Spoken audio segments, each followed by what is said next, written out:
আসসালামু আলাইকুম সবাইকে সবাইকে 46তম BCS preli full course English literature lecture 3 তে স্বাগতম জানাচ্ছি। আশা করছি আপনারা সকলেই ভালো আছেন। আজকের ক্লাসে আমাদের সাথে থাকবেন আরাফাত ভাই এবং কে আবরার ভাইয়া। আপনাদের টপিক রিলেটেড কোনো কোশ্চেন থাকলে কোশ্চেন গুলা কিউএনএ তে করার চেষ্টা করবেন। আর ভাইয়েরা যদি কোনো কিছু জানতে চায় তার রেসপন্স গুলো চ্যাট বক্সে করবেন। আর আমরা ক্লাসটা 7:10 থেকে শুরু করবেন ইনশাআল্লাহ।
ভাইয়া শুনতে পাচ্ছেন? জি ভাই, আসসালামু আলাইকুম। আমি শুনতে পাচ্ছি। জি ভাই, তাহলে আমরা শুরু করতে পারি। আচ্ছা, ঠিক আছে। সবাইকে আসসালামু আলাইকুম এবং শুভ সন্ধ্যা। 46তম বিসিএস প্রিলিমিনারি ফুল কোর্সের ইংরেজি সাহিত্যের তৃতীয় লেকচার আপনাদের সবাইকে স্বাগতম জানাচ্ছি। আজকে ফোকালে আছে আমি আবরার। আহ, আজকে আমরা নিউ ক্লাসিক্যাল পিরিয়ড নিয়ে আলোচনা করব। তো নিউ ক্লাসিক্যাল পিরিয়ড এই শব্দটা কি আগে কখনো শুনেছেন আপনারা?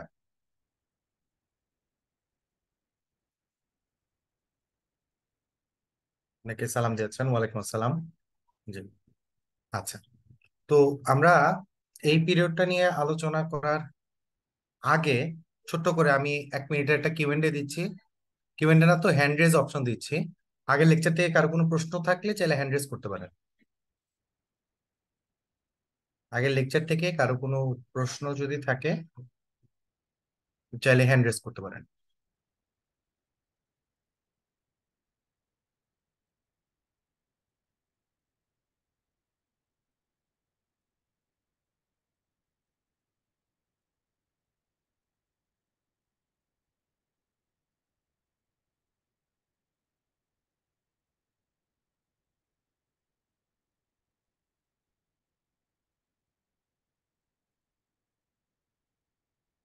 ওকে।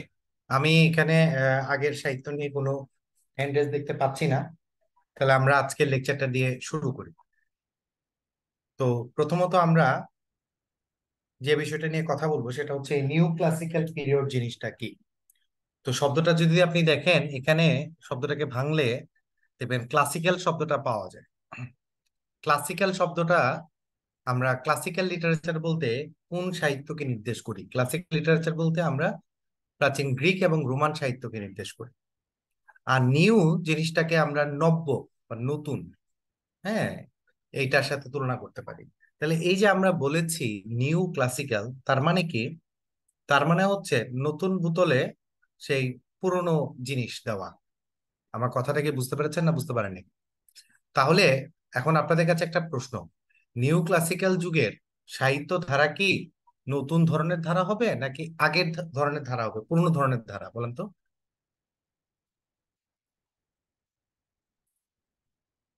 পুরনো ধরনের ধারা হবে। গুড।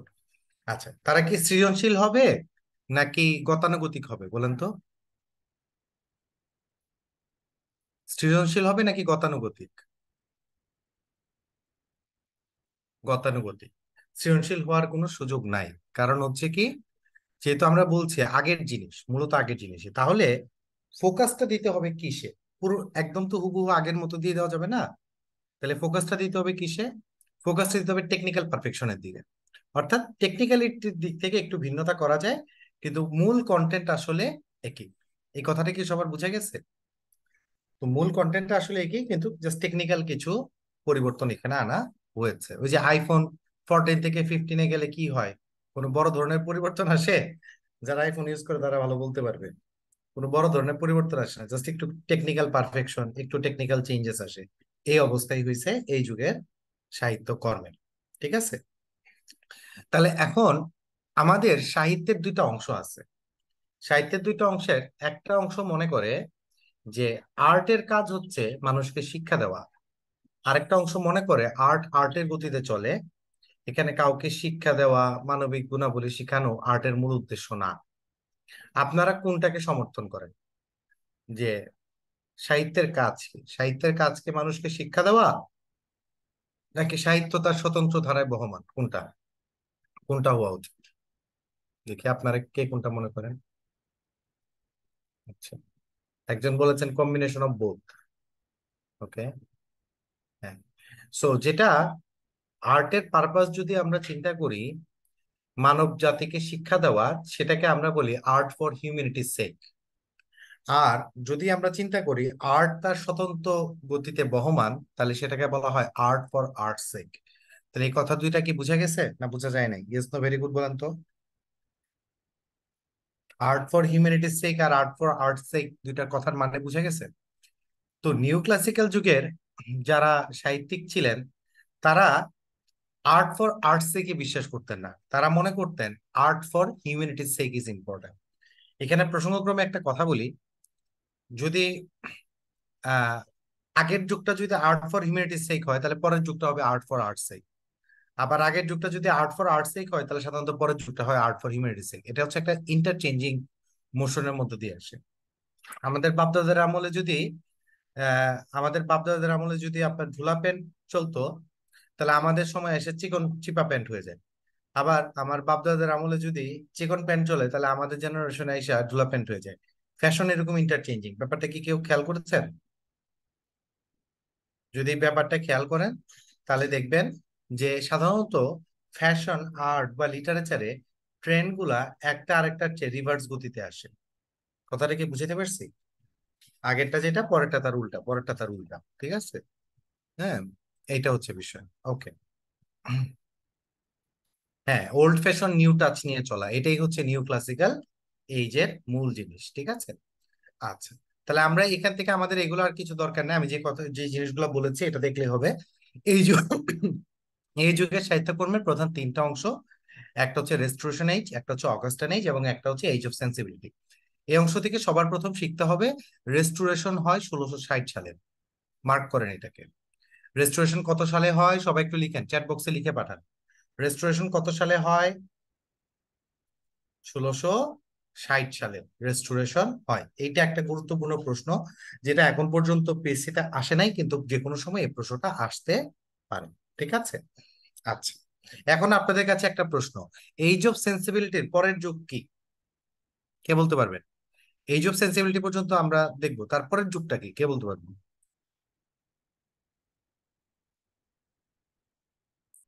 তারপরের যুগটা হচ্ছে রোমান্টিক যুগ। দেখেন, 1798 সালে এইজ অফ সেন্সিবিলিটি শেষ হয়, এবং 1798 সাল থেকে রোমান্টিক এজের যাত্রা শুরু। কথাটা কি বুঝা গেছে না, যায় নাই? 1798 সালে এইজ অফ সেন্সিবিলিটি শেষ হয়, এবং 1798 সালে রোমান্টিক এজের যাত্রা শুরু। Concept clear? একটু জানান সবাই আমাকে, এটা একটা প্রশ্ন যেটা পরীক্ষায় আমাদের লাগতে পারে। ওকে, আসেন আমরা তারপরে যে সামনের দিকে আগে। তো নিউ ক্লাসিক্যাল পিরিয়ডের যে ইয়েগুলো আছে, আমরা এখানে একটু একটা টাইমলাইন আকারে যদি দেখি, 1660 সালে রেস্টোরেশন অফ চার্লস টু। তো তারপরে হচ্ছে প্যারাডাইজ লস্ট, যেটা জন মিল্টনের 1666 সালে, সাল মুখস্থ করা লাগবে না। জন ড্রাইডেনের একটা লেখা আছে। তারপর উইলিয়াম কনগ্রিভ আসছে, উইলিয়াম কনগ্রিভের ওয়ে অফ দ্য ওয়ার্ল্ড একটা গুরুত্বপূর্ণ লেখা। প্যারাডাইজ লস্ট একটা গুরুত্বপূর্ণ লেখা। আপনারা অন্তত নামটা জানেন, প্যারাডাইজ লস্ট কে লিখেছেন? লিখেছেন জন মিল্টন। তারপর ওয়ে অফ দ্য ওয়ার্ল্ড কে লিখেছেন? লিখেছেন উইলিয়াম কনগ্রিভ। এই দুইটা হচ্ছে ইম্পর্টেন্ট, ঠিক আছে? আচ্ছা, এরপর একটা গুরুত্বপূর্ণ সাহিত্যকর্ম আছে, সেটা হচ্ছে রেপ অফ দ্য লক, এটা লিখেছেন আলেকজান্ডার পোপ। এই তিনটা অবশ্যই অবশ্যই আপনাদের জন্য মুখস্থ থাকে, এই তিনটা বইয়ের রাইটার। ঠিক আছে? তাহলে প্যারাডাইজ লস্ট কে লিখেছেন? John Milton. প্যারাডাইজ লস্ট কে লিখেছেন? John Milton. Way of the world কে লিখেছেন? William Congreve. এই দেখেন, ডাব্লিউ, ডাব্লিউ তে ওয়ে, ডাব্লিউ তে ওয়ার্ল্ড, ডাব্লিউ তে উইলিয়াম। মনে থাকবে? আচ্ছা, আর রেপ অফ দ্য লক কে লিখেছেন? Alexander pope. ওকে, এই তিনটা একটু মাথায় রাখতে হবে, এই তিনটা অবশ্যই মুখস্থ থাকতে হবে যে এটা কে কে। আচ্ছা, এর মধ্যে একটা গুরুত্বপূর্ণ ঘটনা বলি। 1789 সালে, 1789 সালে আমাদের ফরাসি বিপ্লব সংঘটিত হয়, ফ্রেঞ্চ রেভলিউশন। French revolution. আচ্ছা, ইংল্যান্ড আর ফ্রান্স কি পাশাপাশি দেশ না দূরের দেশ, কে বলতে পারবেন? ইংল্যান্ড আর ফ্রান্স পাশাপাশি না দূরের? একদম পাশাপাশি দেশ। তাহলে পাশের দেশে যদি একটা বড় বিপ্লব সংঘটিত হয়, সেটা ইংল্যান্ডে প্রভাব ফেলবে কি ফেলবে না? অবশ্যই প্রভাব ফেলবে। ফরাসি বিপ্লব যখন সংগঠিত হয়, তখন সেই ইফেক্ট ইংল্যান্ডের উপর এসে পড়ে। এবং আমরা যখন দেখি 1798 সালে, এই দেখেন, একই সংখ্যা, কিন্তু সংখ্যাগুলো একই, খালি একটা 89 একটা 98, 7 8 9 কিন্তু, হ্যাঁ। 1798 সালে যখন রোমান্টিক পিরিয়ডের যাত্রা শুরু হয়, তখন এই রোমান্টিক কবিদের উপরে তাহলে কোন আন্দোলনের প্রভাব ছিল? কে বলতে পারবেন? রোমান্টিক কবিদের উপরে কোন আন্দোলনের প্রভাব ছিল? উত্তর করেন। ফরাসি ফ্রেঞ্চ রেভলিউশনের প্রভাব ছিল। এইটা অবশ্যই মাথায় রাখবেন। ঠিক আছে? ওকে, আসেন আমরা পরের দিকে যাই। Characteristics of restoration period English literature, তাহলে তাদের বৈশিষ্ট্য কি? আমি প্রথমেই বলেছি, তারা কি নতুন ধরনের সাহিত্য রচনা করতো? মোটেও নতুন ধরনের সাহিত্য রচনা করতো না। তাহলে দেখেন এখানে কি ছিল: কপিং ক্লাসিক্স, মক এপিক এবং জার্নালিজম। রিজেকশন অফ পিউরিটানিজম, এটা আমাদের দরকার নাই। এখান থেকে আরেকটা দেখি, আমাদের ইম্পর্টেন্ট বৈশিষ্ট্য হচ্ছে স্যাটায়ার রচনা করা, এটা একটা গুরুত্বপূর্ণ বৈশিষ্ট্য। আমরা একটু আগে একটা একটা দেখে আসছি, একটা নাটক দেখে আসছি, নাটকটার নাম ছিল হচ্ছে ওয়ে অফ দ্য ওয়ার্ল্ড। এই যে way of the world, William Congreve. এইটা এক ধরনের নাটক যেটাকে আমরা তৎকালীন সমাজের স্যাটায়ারের সাথে তুলনা করতে পারি। ঠিক আছে, এইটা ওকে, এটা হচ্ছে এক ধরনের কমেডি, এবং এটা একটা কমেডি অফ ম্যানার্স, এটা একটু জেনে রাখেন। আমরা একটু পরে এটা নিয়ে আলোচনা করব, অবশ্যই আলোচনা করব, কিন্তু এটা জেনে রাখেন এটা হচ্ছে কমেডি অফ ম্যানার্স গোত্রের একটা জিনিস, এটা আপনাদের কাজে লাগতে পারে। ওকে, তো আমাদের বাকিগুলো দেখার দরকার নেই, এখান থেকে একটু চলে আসি, এখান থেকে কোন কোন রাইটারকে আমরা গুরুত্ব দিয়ে পড়বো। আমি আগেই কয়েকজনের নাম বলেছি, তারপর আমি একটু বলছি। আমরা এখান থেকে সবচেয়ে গুরুত্ব দেবো জন ড্রাইডেনকে, খুবই ইম্পর্টেন্ট, 3 স্টার। আমরা এখান থেকে গুরুত্ব দিব হচ্ছে উইলিয়াম কনগ্রিভকে। এই দুইজন মোস্ট ইম্পর্টেন্ট, বাকি এগুলো আপনারা চাইলে দেখতে পারেন। আর যদি পড়তে ভালো না লাগে চাইলে স্কিপও করতে পারেন, তাতে কোনো সমস্যা নেই। আর যদি একেবারে আরেকজন করে দেখতে চান তাহলে সেটা জন বানিয়ানকে দেখতে পারেন, জন বানিয়ানের একটা লেখা আছে এটা। এখান থেকে সাধারণত কোনো কোটেশন আহ উইলিয়াম কনগ্রিভ বা জন ড্রাইডেন কিংবা বানিয়ান থেকে আসতে দেখা যায় না। কেবলমাত্র তারা কোন নাটকটার রচয়িতা এতটুকু জানলেই হবে, এবং মোস্ট ইম্পর্টেন্ট নাটকগুলো জানলেই হবে। জন বানিয়ান তার একটা নাটকের জন্য সবচেয়ে বেশি বিখ্যাত, এটা হচ্ছে দ্য পিলগ্রিমস প্রোগ্রেস। এই একটা নাটকের জন্য পরিচিত। এখান থেকে খুব বেশি পড়ার দরকার নাই, শুধু এইটুকু জানলেই হবে।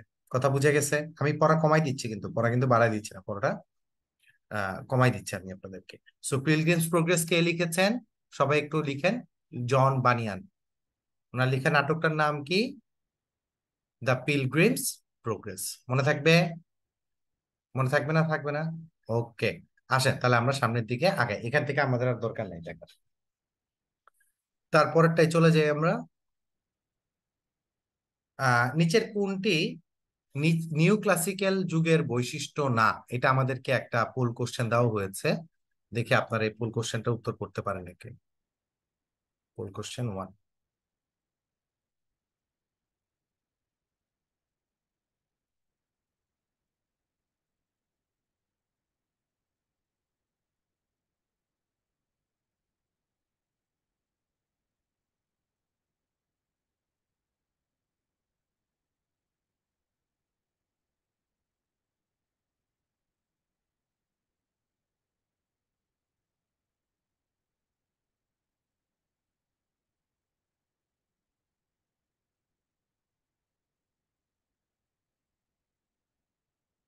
5, 4, 3, 2, 1, আমি ক্লোজ করে দিচ্ছি। আপনাদের মধ্যে ম্যাক্সিমাম সঠিক উত্তর দিয়েছেন, কয়েকজন সঠিক উত্তর দিতে পারেন নাই। তো আমি সঠিক উত্তরটা বলে দিচ্ছি, এটা হচ্ছে এজ অফ লিরিক। লিরিক শব্দটার মানে কি কে বলতে পারবেন? আপনাদের মধ্যে কেউ বলতে পারবেন লিরিক শব্দটার মানে কি? গানের গানের কথাকে লিরিক বলে, তাই না? আচ্ছা, গানের কথার যে লিরিক্স আর এটা এক না, একটু ভিন্ন। আচ্ছা, আমার এখানে মসজিদের নাম আজান দিচ্ছে, আমি একটু 2 মিনিটের জন্য নীরব যাচ্ছি, হ্যাঁ? আমি আবার আজান শেষে ব্যাক করতেছি।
ওকে, আমার এখানে আজান শেষ, আমি একটু আবার আলোচনা চাই।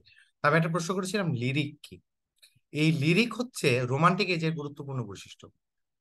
কোন যুগের বলেন তো? রোমান্টিক এজের গুরুত্বপূর্ণ বৈশিষ্ট্য।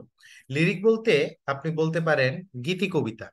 এখন এই গীতি কবিতাটা কেমন ধরনের গীতি কবিতা? এটা কি গানের সাথে সাথে মানে সুর দেওয়ার মতো গীতি কবিতা নাকি? লিরিক্সের বৈশিষ্ট্য হচ্ছে, লিরিক্স হচ্ছে পার্সোনাল ফিলিং। কিসের কথা বলে? পার্সোনাল ফিলিং, মনের ভাব, ফিলিংস এর কথা বলে। একাকিত্ব, তারপরে আবেগ, ইমোশন, এই ধরনের দুঃখ, এই ধরনের জিনিসগুলো নিয়ে কথা বলে। আমি কি কথাটা বুঝতে পারছি? নিউ ক্লাসিক্যাল যুগে লিরিক রচিত হতো না, কারণ তারা তো মোস্টলি কপি করতো। তারা নিজেদের মনের কথা কিভাবে বলবে? যে কেউ কেউ যদি কপি করে, তাহলে কি মনের ফিলিংস আসবে? মনের ফিলিংস তো যার যারটা যার যার মতো, তাই না? তো তাহলে এই যুগে এই জন্য লিরিকটা আসলে গুরুত্বপূর্ণ বৈশিষ্ট্য হওয়ার কথা না। যদিও এই প্রশ্নটা আসছে নিউ ক্লাসিক্যাল পিরিয়ডে, কিন্তু আসলে এটা কিসের এটা কিসের প্রশ্ন? আসলে এটা রোমান্টিক এজের প্রশ্ন। ঠিক আছে, ওকে, আসেন আমরা চলে যাই জন ড্রাইডেন। তাকে বলা হয় father of modern English criticism. আপনাদের কাছে প্রশ্ন, তাকে কেন father of modern English criticism বলা হয়? সমালোচক কাকে বলা হয়? যিনি সমালোচনা করেন। আপনারা কি জানেন তাকে কেন সমালোচক বলা হয়? কারণ তিনি সর্বপ্রথম শেক্সপিয়ারের টেম্পেস্ট নাটকের সমালোচনা করেছিলেন। কি বলছি কথাটা? ড্রাইডেনকে কেন প্রথম মডার্ন ইংলিশ ক্রিটিসিজম বলা হয় বলেন তো? ক্রিটিক বলা হয় তার কারণ হচ্ছে উনি শেক্সপিয়ারের টেম্পেস্ট নাটকের সমালোচনা করেছিলেন। তাহলে এটা একটা পরীক্ষায় প্রশ্ন আসতে পারে যে কে শেক্সপিয়ারের টেম্পেস্ট নাটকের সমালোচনা করেন? উত্তর হবে হচ্ছে জন ড্রাইডেন। এইটা একটা গুরুত্বপূর্ণ বৈশিষ্ট্য। আচ্ছা, দ্বিতীয়ত যে বৈশিষ্ট্য হচ্ছে, সেটা হচ্ছে ওনার একটা গুরুত্বপূর্ণ লেখা আছে, লেখাটার নাম হচ্ছে অল ফর লাভ। এইটা পরীক্ষায় আসতে পারে যে অল ফর লাভ কার লেখা? উত্তর কি হবে বলেন তো? John Dryden. ঠিক আছে, হ্যাঁ, হ্যাঁ, রাইট। ওকে, ঠিক আছে। ওকে, এইবার তাহলে আসেন আমরা সামনের দিকে যাই। এটা আমাদের দেখা শেষ, এখান থেকে আর কিছু দেখা লাগবে না। এখন আমরা চলে আসি আহ তার রেজিস্ট্রেশন পিরিয়ডের কিছু লেখা। এটা চাইলে আপনারা স্কিপ করতে পারেন, এটা যে মুখস্থ করতে হবে এরকম কিছু না। জাস্ট এক নজর দেখলেন, দেখে স্কিপ করবেন। এটাকে মুখস্থ করবেন? এই চার্টকে মুখস্থ করার দরকার আছে? না, মুখস্থ করার কোনো প্রয়োজন নাই। এটা জাস্ট আপনারা চোখে দেখতে পারেন, দ্যাটস ইট। আন্ডারস্ট্যান্ডিং এর জন্য দেওয়া। ওকে, আমি চলে আসি তারপরে। Samuel Butler. স্যামুয়েল বাটলার তিনি হচ্ছে, তার একটা কবিতা আছে, এটার নাম হচ্ছে হুদিব্রাস। এই হুদিব্রাস কবিতাটার জন্য উনি হচ্ছে বিখ্যাত। এই যে এই একটার জন্য বিখ্যাত। যদি বাটলার থেকে প্রশ্ন আসে, বড়জোর হুদিব্রাস কে লিখেছেন, এই প্রশ্নটা আসবে, আর কোনো কিছুর প্রয়োজন নাই। ওকে, এটাতে আমি একটু 3 স্টার দিয়ে রাখলাম, জাস্ট এই একটা লেখায় আপনাদের জানতে হবে। স্যামুয়েল বাটলার আমাদের জন্য শেষ। আমরা স্কিপ করে চলে যাচ্ছি জন লক। জন লককে বলা হয় ফাদার অফ লিবারালিজম। এটা আপনাদের মুখস্থ করার দরকার নেই, এটা এখন পর্যন্ত খুব বেশি আহ পরীক্ষায় যে আসছে তা না। জাস্ট জেনে রাখেন যে তাকে ফাদার অফ লিবারালিজম বলা হয়। ঠিক আছে, এবং ডেমোক্রেসিরও জনক, এই কথাটা বলা হয়। শেষ, দ্যাটস ইট, আর কিছু দরকার নেই এখান থেকে। আফরাবেন, এটাকে চাইলে আপনি পুরোপুরি স্কিপ করতে পারেন। ঠিক আছে, রেস্টোরেশন পিরিয়ড থেকে খুব বেশি পরীক্ষায় প্রশ্ন আসতে দেখা যায় না। আফরাবেন এখান থেকে মোটেও গুরুত্বপূর্ণ কেউ না। জাস্ট দেখলে চাইলে দেখতে পারেন, আর না হলে স্কিপ করে দেবেন, কোনো সমস্যা নেই। Okay, who is famous for his long satire? নিজের কোনজন লং স্যাটায়ারের জন্য বিখ্যাত? দেখে আমরা এই পোল কোশ্চেনটা একটু লঞ্চ করে দিই। এটা হচ্ছে আমাদের পোল কোশ্চেন নাম্বার 2। আমি 1 মিনিট সময় দিচ্ছি, আপনারা একটু চিন্তা ভাবনা করে উত্তর দেওয়ার চেষ্টা করলে করতে পারেন।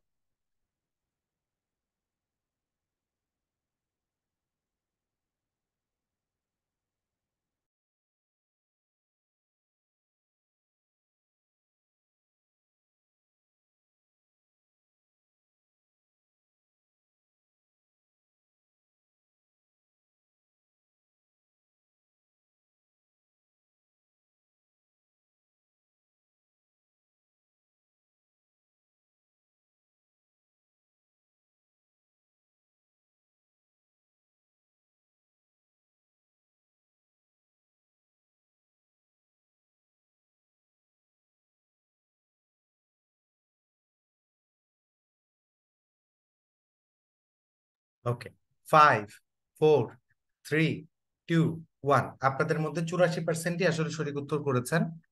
আমি ক্লোজ করে দিই। সঠিক উত্তরটা হচ্ছে স্যামুয়েল বাটলার। উনি এই যুগের এটার জন্য। স্যামুয়েল কলরিজ কোনো স্যাটারই লিখেন নাই, ঠিক আছে, এখানে জাস্ট স্যামুয়েল দিয়ে দিছে। স্যামুয়েল হান্টিংটন রিচার্ডসন এরা কেউই না, এটা হচ্ছে স্যামুয়েল বাটলার। ওকে, আসেন তারপর এটা চলে যাই। Augustan period. অগাস্টান পিরিয়ড যতটুক না আহ অগাস্টান শব্দটার জন্য পরিচিত, তার চেয়ে বেশি এই সময়টাকে বলা হয় এজ অফ পোপ। কি বলা হয় বলেন তো? অগাস্টান পিরিয়ডকে অপর নামে কি বলা হয়? সবাই একটু লিখে পাঠান। Age of pope. ঠিক আছে, এটাকে পোপের সময় ধরা হয়। এখন তাহলে কথা হচ্ছে, একটা ব্যক্তির নামে পুরা পিরিয়ডের নাম হয়ে গেল, একটা বিকল্প নাম দিয়ে দেওয়া হয়ে গেল যে অগাস্টাইন পিরিয়ড পোপের নামে পড়ছে। তার মানে চিন্তা করেন পোপ এই যুগের কতটা জনপ্রিয় লেখক ছিলেন। তাহলে যদি প্রশ্ন করা হয় অগাস্টাইন যুগের সবচেয়ে জনপ্রিয় লেখককে, উত্তর কি হবে? অগাস্টাইন যুগের সবচেয়ে জনপ্রিয় লেখককে, উত্তর কি হবে? Alexander pope. ঠিক আছে, আমি নামগুলো ইচ্ছা মতো বারবার বলি কেন, আমি একই কথা বারবার রিপিট করি কেন, যেন শুনতে শুনতে মুখস্থ হয়ে যায়। ঠিক আছে, দেখবেন যে আমি কিন্তু লিটারেচার ক্লাসে অনেক সময় একই নাম একই কথা বারবার একটু পরপর বলতে থাকি, যাতে করে আপনি শুনতে শুনতে যেতে আপনার পড়া হয়ে যায়। ঠিক আছে, পড়ে যেমন মনে রাখা যায়, শুনেও কিন্তু অনেক সময় অনেক কিছু মনে রাখা যায়।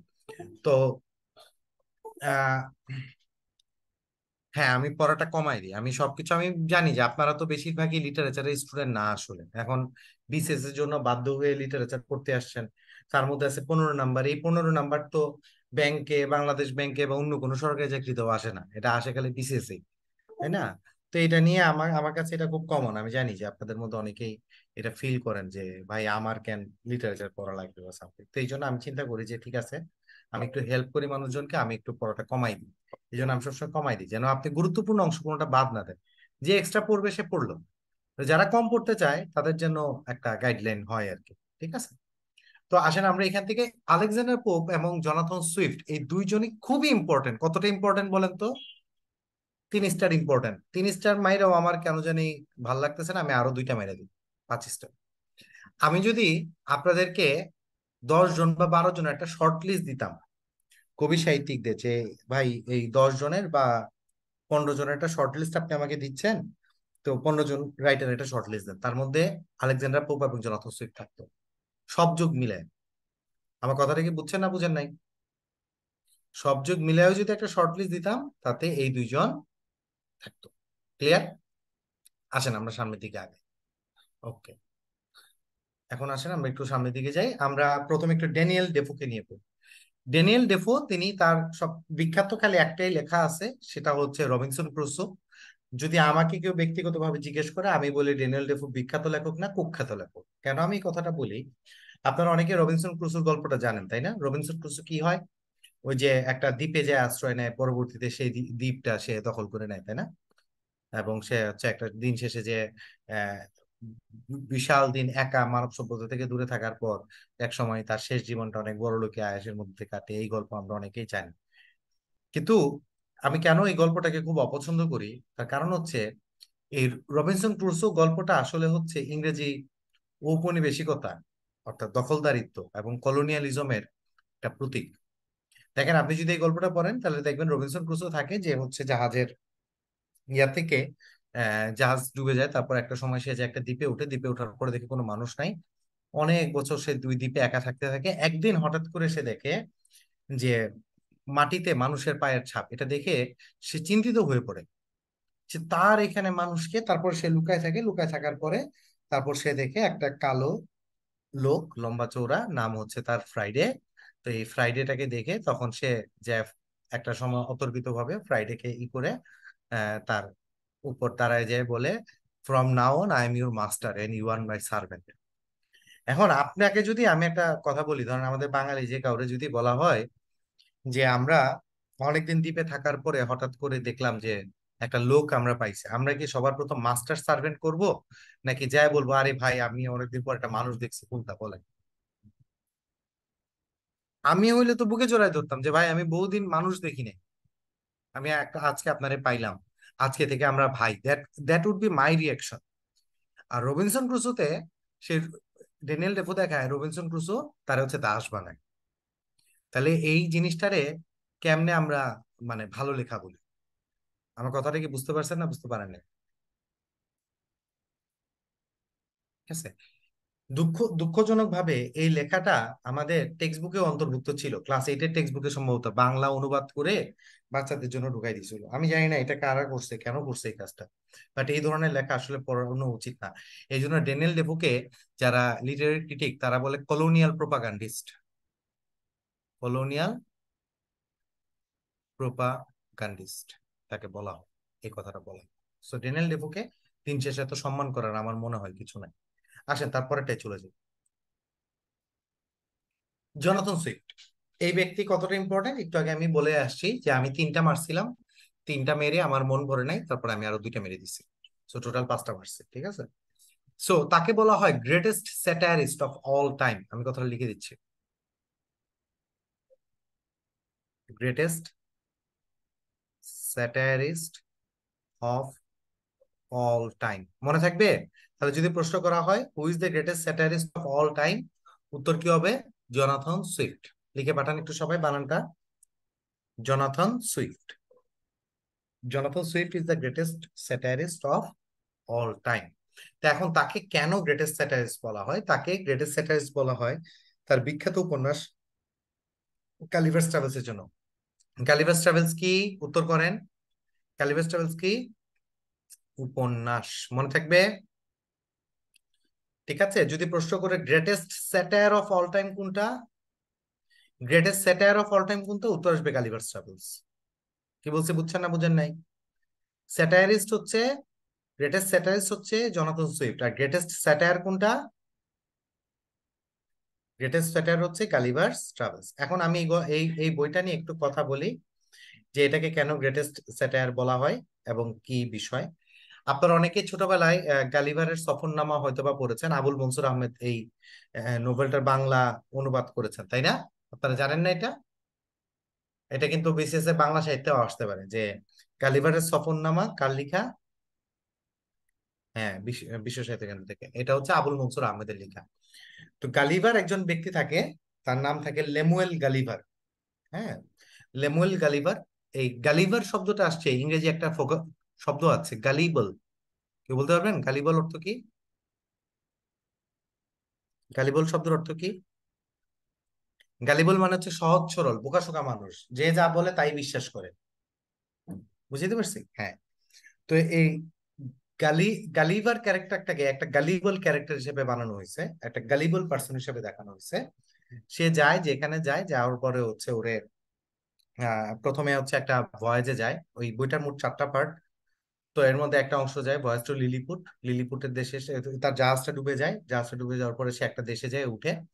এই দেশে যায় উঠার পরে সে থাকে ওখানে, বিশাল লম্বা একটা লোক, আর ছোট ছোট লিলিপুট থাকে। তো লিলিপুটদের ওইখানে সে কি করে, সে হচ্ছে সে যদি পি করে তাইলেও দেখা যায় যে রাজার প্রাসাদ হচ্ছে আপনার ভাইসা যায়। ঠিক আছে, এই টাইপের তারে পেরেক টেরেক দিয়ে সারা ই মানুষজন তার ই করে রাখে। তারপর হচ্ছে ধরেন আপনার তারে খাবার দিতে দিতে পুরো রাজ্য মনে হয় যেন ফকির হয়ে যাবে, এরকম অবস্থা। নানান ভাবে নানান জিনিস দেখাইছে। তারপরে সে আরেকটা ভয়েজে যায়, এটা হচ্ছে ভিজিট টু লাপুতা। লাপুতার পরে যায় সে পাল্নিবারবিতে, এবং সর্বশেষ যায় সে হুনিনিমসে। তো এখানে প্রসঙ্গক্রমে একটা জিনিস বলি, এখানে কতটা ভালো স্যাটায়ারিস্ট উনি। উনি দেখায় যে গালিভার একটা রাজ্যতে যায়, সেই রাজ্যে আহ, 2টা পলিটিক্যাল পার্টি থাকে। তো এই পলিটিক্যাল পার্টি 2টা ডিম কোন পাশ দিয়ে ভাঙতে হবে এটা নিয়ে তারা মারামারি করে। তো আপনারা জানেন যে ওভাল শেপের একটা অংশ থাকে। এই যে এটাকে যদি আমি ওভাল শেপ বলি, আমি তো ভালো আঁকতে পারি না, এটা দিয়ে আরো আঁকা যায় না। সরি, কি আঁকলাম? এই যে আঁকলাম, এটা আঁকা যায় না, এটা দিয়ে একটু ই হয়। একটা অংশ থাকে একটু বড়, একটা অংশ থাকে একটু ছোট। এই এই ছোট অংশটাকে বলে লিটল এন্ড, আর বড় অংশটাকে বলে বিগ এন্ড। তো ওরা মারামারি করে যে টিম কোন পাশ দিয়ে ভাঙতে হয়, লিটল এন্ড দিয়ে নাকি বিগ এন্ড দিয়ে।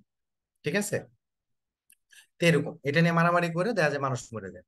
তো এখন এই অ্যাপারেন্ট আইসে যদি আপনি দেখেন, এটা একটা মজার জিনিস, আরে কি বোকাশোকা মানুষ এগুলো ওখানকার মানুষজন। হ্যাঁ, এটা ডিম কোন পাশ দিয়ে একবার দিয়ে ভাঙলে এলো এরকম। কিন্তু আপনি যদি খুব ডিপ রিফ্লেকশন দিয়ে তাকান তাহলে দেখবেন যে যে সকল দেশ আহ একটু অনুন্নত এবং খুব বেশি শিক্ষার আলো যেখানে পৌঁছায় নাই, তো বা নানান ক্ষেত্র দিক থেকে পিছিয়ে আছে, তাদের এখানে অফেন 2টা মেজর পলিটিক্যাল পার্টি থাকে।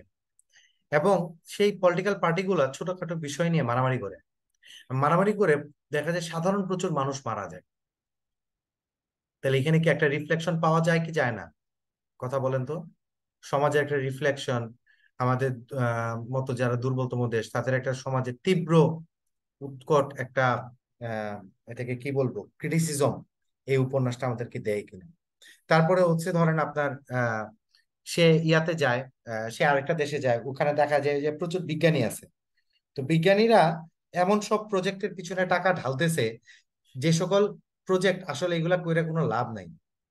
ঠিক আছে, ফেলিয়ার প্রজেক্ট, সানবিমস ফ্রম কিউকাম্বার, শশা থেকে কোনোভাবে সানবিম বের যায় কিনা, এরকম নানান ধরনের প্রজেক্টের পিছনে বিজ্ঞানীরা কাজ করতেছে। তো এইগুলা দিন শেষে দেখা যায় যে এই ধরনের বৈজ্ঞানিক প্রজেক্ট বা ডেভেলপমেন্টের পিছনে টাকা না ঢেলে বরং দারিদ্র্য বিমোচন, তারপরে হচ্ছে আপনার আহ অন্যান্য সামাজিক এগুলোর পিছনে আসলে ব্যয় করা উচিত সরকারের। এই ধরনের একটা ক্রিটিসিজম উনি দেখান। এরকম নানান ধরনের নানান ক্রিটিসিজম উনি পুরাটা উপন্যাস জুড়ে দেখান। তো অর্থাৎ অ্যাপারেন্ট আইজে জিনিসটা একটা ফানি ঘটনা, কিন্তু তারপরে হচ্ছে আপনার আপনি যদি ডিপ ডিপ একটা রিফ্লেকশন নিয়ে তাকান তাহলে আপনি দেখবেন যে এটা সমাজের আসলে প্রতিফলন। তো এটা হচ্ছে গালিভার্স ট্রাভেলস, এই জন্যই তাকে বলা হয় গ্রেটেস্ট স্যাটারিস্ট। যেমন এই মডেস্ট প্রপোজালে উনি খুব সুন্দর একটা প্রস্তাব দেন। বলেন কি, যে আমি শুনেছি যে সদ্য ভূমিষ্ঠ জাত শিশু, হ্যাঁ, যে কে বলে, যার যার এখনো বাবা বাবা মা তাকে সঠিক মতো খাওয়াইতে পারে নাই, তার মাংস এবং হাড্ডি হচ্ছে সবচেয়ে মজাদার খাবার। এই কথাটা সে এই কারণে বলে, মানে সে ব্রিটিশদেরকে বুঝায় যে তোমরা সারা বিশ্ব এত পরিমাণ শোষণ করছো যে এখন তোমাদের খালি একটাই মজার খাবার খাওয়া বাকি আছে, এটা হচ্ছে সদ্য ভূমিষ্ঠজাত শিশু। কথাটা কি বুঝাইতে পারছি না বুঝাতে পারি না?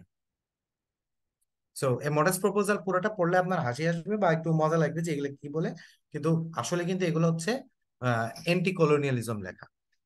Concept clear? বুঝে থাকলে ইয়েস বলেন, না বুঝে থাকলে নো বলেন। ওকে, আসেন আমরা সামনের দিকে যাই। ঠিক আছে, ওকে।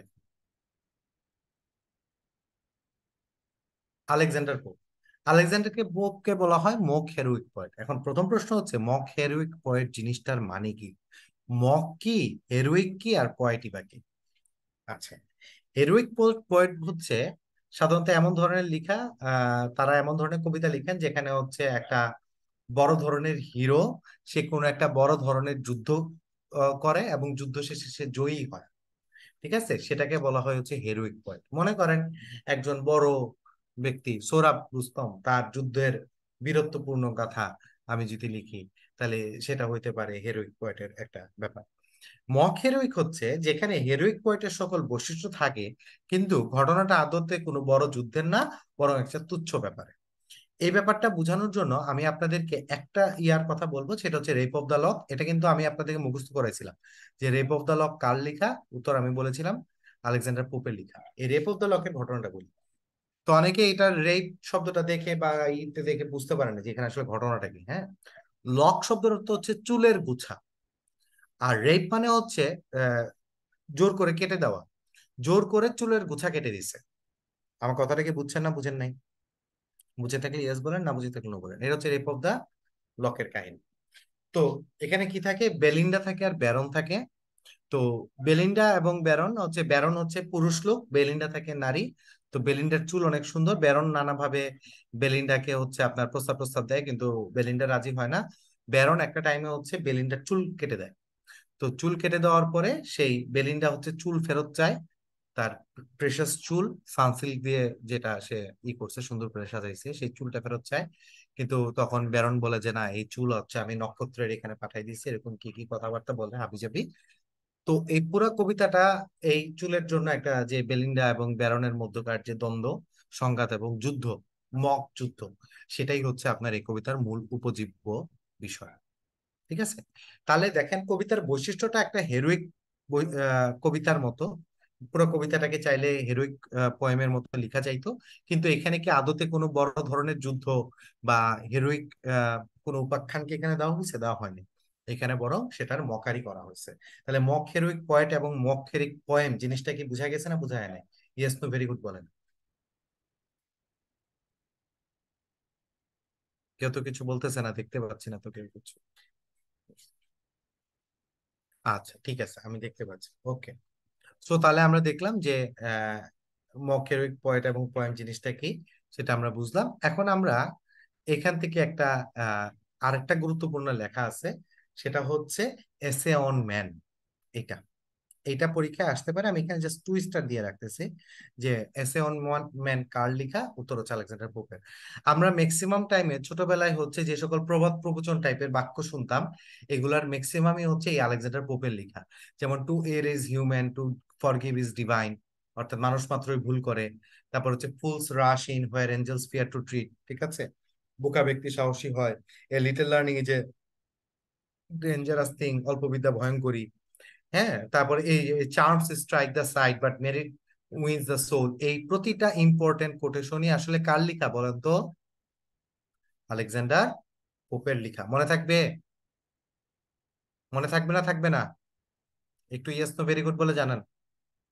এই সবগুলা আসলে কার কবিতা থেকে নেওয়া? আলেকজান্ডার পোপের কবিতা থেকে নেওয়া। ওকে, আসেন তারপরটা চলে যাই।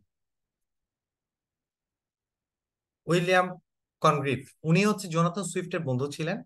তো উইলিয়াম কনগ্রিভ সবসময় শুধু নাটকই লিখছেন। কি লিখছেন বলেন তো? ওয়ে অফ দ্য ওয়ার্ল্ড কি, আগে এটা জানতে হবে। এটা হচ্ছে একটা নাটক। নাটক কি ধরনের নাটক? এটা হচ্ছে কমেডি অফ ম্যানার্স। এটা পরীক্ষায় প্রশ্ন আসতে পারে যে ওয়ে অফ দ্য ওয়ার্ল্ড কি ধরনের নাটক, উত্তর হচ্ছে কমেডি অফ ম্যানার্স। এখানে কি হয়? ওয়ে অফ দ্য ওয়ার্ল্ড এর মধ্যে একটা আহ দুশ্চরিত্র লোক থাকে, ঠিক আছে। তারপরে আপনার ওই উম, মানুষের হচ্ছে কি বলবো, কমেডি অফ ম্যানার্স গুলা হচ্ছে সাধারণত কি সামাজিক রীতিনীতি, চাল চলন, আচার ব্যবহারের মধ্যে অসঙ্গতি, এই ধরনের জিনিসগুলো নিয়ে লেখা হলে সেটাকে আমরা কমেডি অফ ম্যানার্স বলি। পুরো নাটক জুড়ে আসলে খুব গুরুত্বপূর্ণ যে প্লট আছে এরকম না, বাট পুরোটা জুড়ে এই ধরনের ম্যানার্স এবং সামাজিক অবক্ষয় গুলাকে দেখানো হয়েছে, ঠিক আছে। এইটাই, আর কিছু লাগবে না এখান থেকে পড়া। আসেন তারপরটাই চলে যাই আমরা। স্যার রিচার্ড স্টিলি, এটাকে চাইলে বাদ দিতে পারেন, skip. Okay, who wrote the Indian emperor, দেখি এটা এটা পারেন নাকি আপনারা। যদি আমি এটা দাগ দিই নেই, যদি পারেন ভালো, না পারলে অসুবিধা নেই।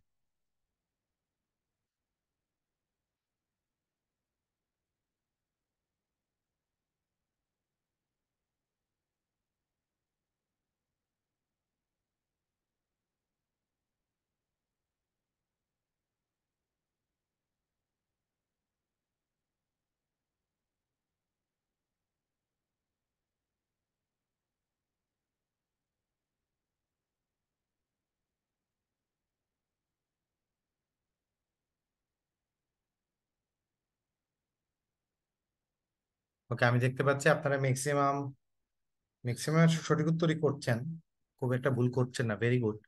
আপনারা পড়াশোনা করেন বোঝা যায়, ব্যাচটা ভালো, আপনাদের ব্যাচটা ভালো। Good, very good, I am impressed. Okay, close করে দিচ্ছি এন্ড পোল। এটা আপনারা 67% সঠিক উত্তর করেছেন। এটার উত্তর হচ্ছে জন ড্রাইডেন। জন ড্রাইডেনের লেখা। এটা একটা আহ এটাকে কি বলে, উম, উম, একটা হিরোইক ড্রামা, ঠিক আছে।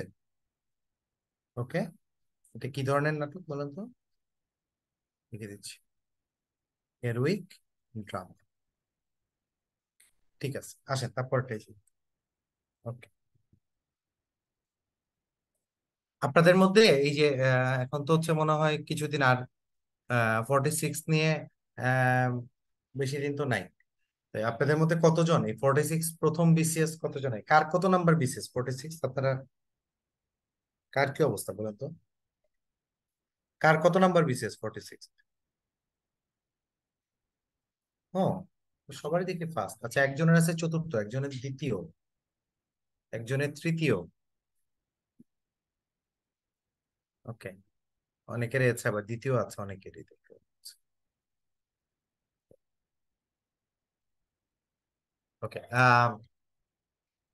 প্রথম বিসিএস যারা, তারা কি অলরেডি স্টুডেন্ট নাকি পাশ করে ফেলেছেন বা চাকরি বাকরি করছেন? কার কি অবস্থা দেখি একটু শুনি। বা ম্যাক্সিমাম এখানে কি করেন, কতজন স্টুডেন্ট, কতজন জব করছেন, কতজন বেকার বা জব খুঁজছেন? আচ্ছা, masters first semester. Student, MS চলছে। আচ্ছা। একজন আছেন লেকচারার, কোথাকার লেকচারার আপনি? আচ্ছা। ও, ক্যান্সার ট্রিটমেন্ট এবং পড়াশোনা করছেন, মাশাল্লাহ, আই রেসপেক্ট ইউ। জব ছেড়ে দিয়ে প্রিপারেশন নিচ্ছি। বাহ, এটা ভেরি গুড, ভেরি গুড, ঠিক আছে।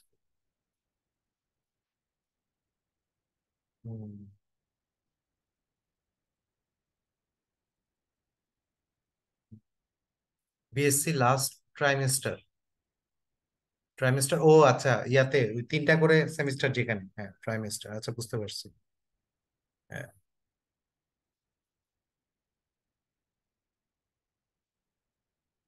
ও, আপনাদের এই বাওয়াটের ক্যাম্পাসটা যেন কোথায় ভাইয়া ওইটা? বাওয়াটের ক্যাম্পাসটা কোথায়? নাটোরে? ও, আচ্ছা আচ্ছা, হ্যাঁ, বুঝতে পারছি। আপনি আপনি আপনি ভালো, ওটা ভালো। হ্যাঁ। আপনি কোন সাবজেক্ট পড়ান আপনি ওখানে? ও, মাশাল্লাহ, তাহলে তো ভালো সাবজেক্ট, ভালো সাবজেক্ট, হ্যাঁ। আমি কিন্তু জব করি এমআইএসটি তে, বুঝছেন? হ্যাঁ। ওকে, ঠিক আছে, আসেন তাহলে আমরা সামনের দিকে আগে। ঠিক আছে, ইনশাল্লাহ আপনার সাথে কথা হবে তাহলে পরে। ওকে। ওকে, আমরা পরে আবার ফেরত যাই নাকি, কি বলেন? ওকে, ঠিক আছে, ইনশাল্লাহ, হ্যাঁ, ঠিক আছে। আসেন আমরা তারপরে যাই। আমরা এইজ অফ সেন্সিবিলিটি আমরা একটু আগে দেখছি। অগাস্টান এইজের অপর নাম ছিল এইজ অফ পোপ। আর এইজ অফ সেন্সিবিলিটির অপর নাম হচ্ছে age of Johnson. Age of Johnson. আপনারা কেউ ছোটবেলায় জনসন্স ডিকশনারির নাম শুনছেন বা দেখছেন কেউ ছোটবেলায়? জনসন্স ডিকশনারি দেখার কথা, আমি যেহেতু দেখছি, আপনাদেরও তো দেখার কথা, আপনাদের সাথে তো আর খুব বেশি বয়সের পার্থক্য নেই, আবার হয়তো কয়েক বছর এদিক সেদিক হবে। হ্যাঁ, দেখার কথা, রাইট। এই এইজ অফ জনসন যেটা, এটাকে বলা হয়, এই জনসন ব্যক্তির নাম হচ্ছে আসলে doctor Johnson, doctor Samuel Johnson, তার ফুল নাম, ঠিক আছে। উনি সবার প্রথম ইংরেজি ভাষার ডিকশনারি রচনা করেন। ডক্টর জনসনের সবচেয়ে বড় অবদান কি বলেন তো? উনি কি করছেন? সবার প্রথম কি রচনা করছেন? ইংরেজি ভাষা ডিকশনারি। কথা বুঝে গেছে না যায় নাই? ইয়েস, না, ভেরি গুড বলেন। ইংরেজি ভাষা ডিকশনারি। এখন যিনি ডিকশনারি লিখেন তাকে কি বলে জানেন? তাকে বলে লেক্সিকোগ্রাফার। তাকে বলে লেক্সিকোগ্রাফার। তাহলে এখন বলেন তো, ইংরেজি ভাষার প্রথম ডিকশনারি ইংরেজি ভাষার প্রথম ডিকশনারি কোন কোন যুগে রচিত হয়? বলেন। ইংরেজি ভাষার প্রথম ডিকশনারি কোন যুগে রচিত হয়? Age of sensibility. অগাস্টান না, এইজ অফ সেন্সিবিলিটিতে লেখা হয়, ঠিক আছে। অথবা in other words, in the age of জনসনে লেখা, ঠিক আছে। আচ্ছা, এখন এই এইজ অফ জনসন বা এই স্যামুয়েল জনসন, উনি কেন এত বিখ্যাত? এটা একটা প্রশ্ন আসে না, মানে কেন? তো একটা তো হচ্ছে উনি ডিকশনারি রচনা করছেন, আর একটা বড় জিনিস হচ্ছে উনি তার সমগ্র জীবনে এত পরিমাণ ইংরেজি শব্দকে কম্পাইল করেছেন, যা ফরাসি ভাষায় সমগ্র ফ্রেঞ্চ একাডেমি 10 বছরে করতে পারে নাই। এই লোক একা সেই কাজ তার জীবদ্দশায় করে গেছে। কথাটা কি বুঝে গেছে না যায়নি? এই লোক সারাদিন পড়তো, সারাদিন পড়াশোনা করে থাকতো। ইংল্যান্ডের রাজাকে একবার জিজ্ঞেস করা হয়, রাজা, আপনার কি কোনো ইচ্ছা পূরণ হওয়ার বাকি আছে কিনা? তো উনি বলছে, হ্যাঁ, আমার একটাই ইচ্ছা পূরণ হওয়ার বাকি, সেটা হচ্ছে কি, আমি দেখতে চাই ডক্টর জনসন কিভাবে পড়াশোনা করে। বুঝতে পারছেন আমার কথা? তো আমি যখন ছোট ছিলাম, আমার আব্বা আমারে এই গল্পটা বলতো আর আমারে পড়তে বসাইতো, যে তুমি এমনে পড়বা, মানুষ এমনে পড়ে আর তুমি কি করো, ঠিক আছে, পড়াশোনা করে মানুষ এরকম হয়েছে। আমার তখন জনসনের কথা বলতো, আমার আব্বা ডক্টর জনসন ডিকশনারি ওনার একটা ছিল। তো উনি কোথা থেকে এই জিনিসটা এসে আমারে খালি সারাদিন দিত আর বলতো, পড়াশোনা করবে, পড়াশোনা করবে, এরকম কথা। তো আপনারা বিসিএস এর জন্য এই জনসনের মতো একটা পড়া দিতে পারবেন? হ্যাঁ, ডক্টর জনসনের মতো পড়তে বসবেন আর মনে করবেন যে হ্যাঁ, ডক্টর জনসন যেমনি পড়তো আমি এমনি পড়বো, ঠিক আছে, তাহলে দেখবেন পড়াশোনা ভালো লাগতে পারে। ঠিক আছে, হ্যাঁ। ওকে, আসেন। এমন পড়াশোনা দিবেন যেন আপনার শ্বশুর মশাই বলে যে আমার জীবনের একটাই খায়েশ বাকি, আমার জামাই কেমনে পড়তে বসছে আমি এটা দেখতে চাই। ঠিক আছে, তাহলে আপনি তো আর রাজা পাবেন না, আপনি দেখেন শ্বশুর মশাই এমনি করে ইমপ্রেস করতে পারেন নাকি, এমন পড়া দিবেন যেন মনে করেন ভদ্রলোক দেখে তার বউ বিয়ে দিয়ে যায়, বউ বলে সরি, মেয়েকে বিয়ে দিয়ে যায়। ঠিক আছে, ওকে। বুঝে হচ্ছে সারাদিন পড়েও প্রশ্ন কমন পাই না, তাহলে আরেকটু পড়েন, আরেকটু পড়া বাড়াই দেন, তাহলে দেখবেন প্রশ্ন কমন পাবেন। ঠিক আছে, ওকে। আসেন সামনের দিকে আগে। তো এখান থেকে আমাদের ফেমাস রাইটার দুইজন, হেনরি ফিল্ডিং, এখানে আমি 1 স্টার দিব। স্যামুয়েল জনসনে আমি 2 স্টার দিব। ওই স্যামুয়েল জনসন থেকে এটা জানলেই হবে যে উনি যে লেক্সিকোগ্রাফার ছিলেন। আসেন আমরা একটু সামনের দিকে যাই। স্যামুয়েল রিচার্ডসন, এটাকে চাইলে আপনি স্কিপ করতে পারেন, আর যদি না চান তাহলে পামেলা এটা শিখতে পারেন। এটা হচ্ছে ফার্স্ট ইংলিশ নভেল, এই জন্যই আসে, আর কিছু না। ফার্স্ট ইংলিশ নভেল কোনটা, বাংলা ভাষায় প্রথম উপন্যাস কোনটা বলেন তো? বাংলা ভাষায় প্রথম উপন্যাস কে বলতে পারো না?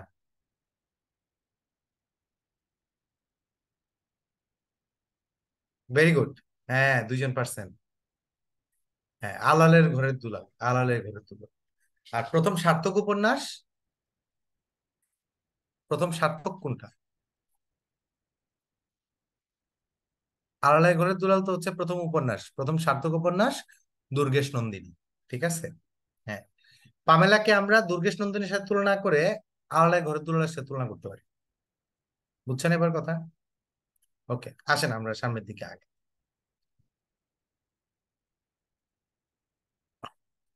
এবার আসেন Henry fielding. Henry fielding, Henry fielding থেকে আপনাদের তেমন কিছু দরকার নেই, শুধু ফাদার অফ ইংলিশ নোবেল এইটুকু দেখলেই হবে, আর কিছু লাগবে না।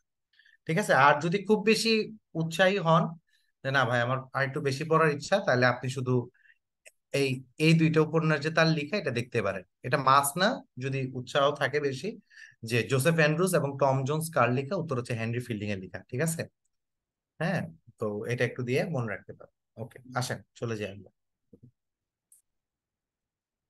স্যামুয়েল জনসন, স্যামুয়েল জনসন থেকে বলছিলাম এই কথাটা, father of English dictionary, father of English one এক প্লে, এটা দেখতে পারেন যে ফাদার অফ ইংলিশ ওয়ান এক প্লে কে, ফার্স্ট লেক্সিকোগ্রাফার কে। এবং উনি শেক্সপিয়ারের একজন ক্রিটিক, শেক্সপিয়ারের উনি কয়েকটা নাটকের ক্রিটিসিজম লিখেছেন, এই জন্য বলা হয় যে নোন অ্যাজ শেক্সপিয়ার্স ক্রিটিক, এই কথাটা বলছে কেউ কেউ।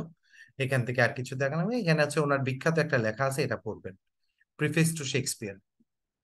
শেক্সপিয়ারের নাটকের উপর এই যে ক্রিটিক, ক্রিটিক যে, এইটাই হচ্ছে এইটা, এইটার এটা একই প্রশ্ন। ঠিক আছে, ওকে। আমরা কি একটা ব্রেকে যাব, ছোটখাটো একটা ব্রেকে যাব? হ্যাঁ, একটা ছোটখাটো ব্রেকে যাওয়া যায়। এখন আমার ঘড়িতে কয়টা বাজে একটু দেখে নিই। এখন ঘড়িতে বাজে 8টা। আপনারা সবাই 8টা 10-এ আসেন ইনশাল্লাহ। ঠিক আছে, 8টা 10-এ আমরা শুরু।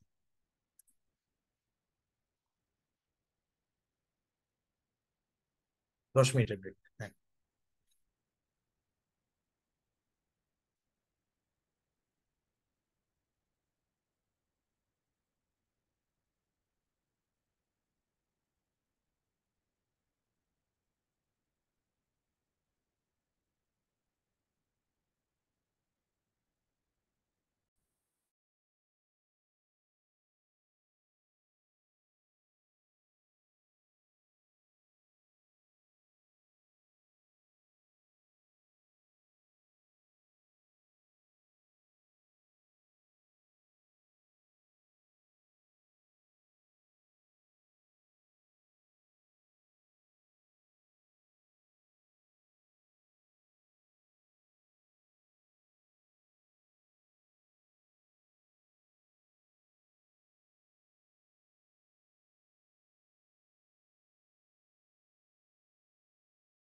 ওকে, আমাদের ব্রেক টাইম শেষ। আমি ব্যাক করেছি, আপনারা সবাইকে ব্যাক করেছেন? করে থাকলে আমরা শুরু করব।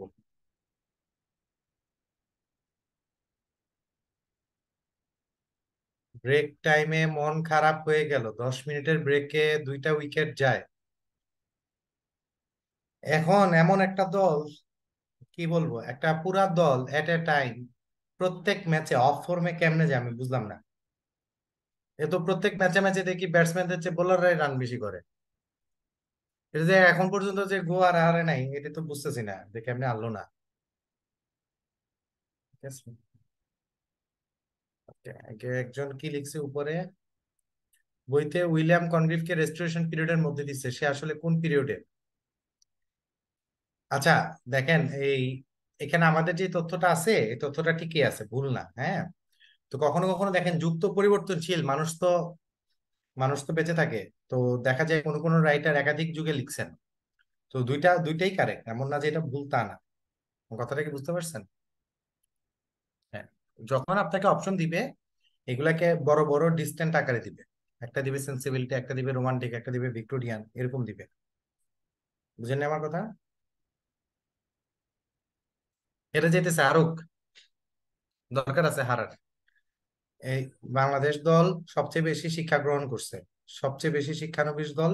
শিক্ষা নিতে থাকুক, শিক্ষা নিতে নিতে যদি জীবনে কিছু করতে পারে, আর নাইলে কিছু করার নেই। 3 4 5 করে যাচ্ছে একজন, এই দলটা আমি বুঝলাম না এরকম কেন হচ্ছে হঠাৎ করে। হুম, এটা খুব বাজে অবস্থা না একটা? এটা একটা কথা, প্রত্যেক ম্যাচে ম্যাচে কেমনে খারাপ খেলে। হ্যাঁ, ইউনিভার্সিটি উইথ ডিসক্রাইব করবো, সমস্যা নেই, টেনশন কিছু নেই।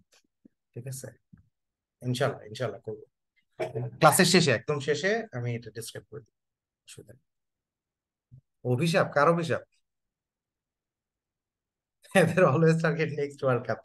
হ্যাঁ, ওই যে আমার যেমন অনেক সময় মনে তো target next semester, target next BCS, এরকম অবস্থা হয়েছে আর কি।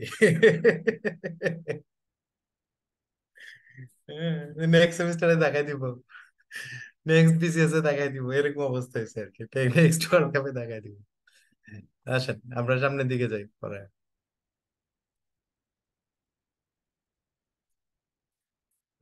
আমি বুঝি না ব্যাটিং কোচ কি করে, ব্যাটিং কোচ কি মানে তার চাকরি আছে কিভাবে এখনো?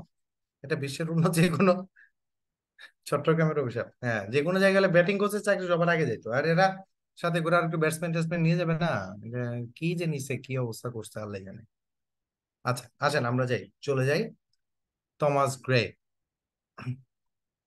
ওকে, সবার বেতন অফ করে দেওয়া উচিত। হ্যাঁ, টাইগার খেলে বলে এই অবস্থা, মানুষ খেললে জিততো।